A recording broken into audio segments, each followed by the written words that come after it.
Quel est le conseil pour toi dans cette relation?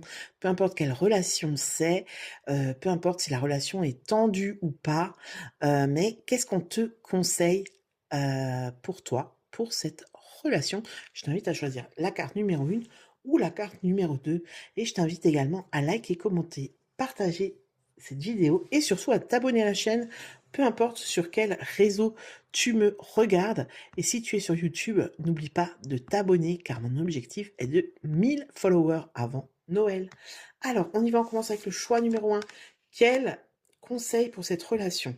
Justice, vérité, authenticité. Ok, alors peu importe la relation, la personne à qui tu penses, en fait, je pense que cette relation a besoin de clarté.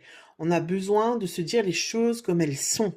On a besoin de ne pas... Il n'y a pas de faux semblants, en fait, c'est ce qu'on me dit.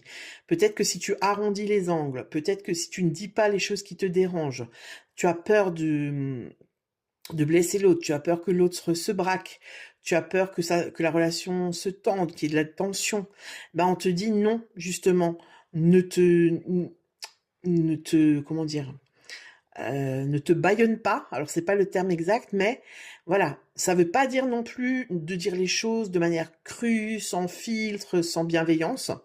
Mais en fait, ce qu'on te dit, c'est que si tu ne dis pas les choses, si tu ne dis pas ce que tu penses et ce qui est important pour toi, ça va faire l'effet inverse. C'est qu'en fait, la relation, elle va se compliquer, elle va, elle va se déséquilibrer, et du coup, ça va t'apporter l'inverse de ce que tu cherches dans cette relation, tu vois?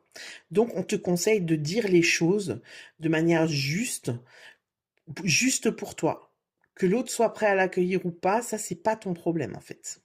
Choix numéro 2, on va voir qu'est-ce que je dois faire, qu'est-ce qu'on me conseille dans cette relation. Olivier, la paix, la réconciliation, l'unicité. Ok, alors peut-être qu'ici on est dans une relation où justement il y a des tensions, où il y a une dispute. Ça peut être une relation de couple, une relation de fratrie, de parents-enfants, etc. Ici, on est quand même sur une notion de réconciliation. Donc ici, contrairement au choix numéro 1, j'ai l'impression qu'on te demande quand même de mettre un petit peu d'eau dans ton vin, c'est-à-dire de faire la part des choses, de réfléchir à ta responsabilité, par exemple, dans cette relation ou dans peut-être ce quiproquo, parce que je sens que pour les personnes du choix numéro 2, c'est possible qu'il y ait des tensions, qu'il y ait eu des tensions et qu'on en sort à peine. Donc ici, on te dit, ici j'ai l'impression qu'il y a un peu, on me dit la guerre des égos. Donc peut-être qu'il y a deux personnes qui aiment bien avoir raison et qui veulent, qui ont du mal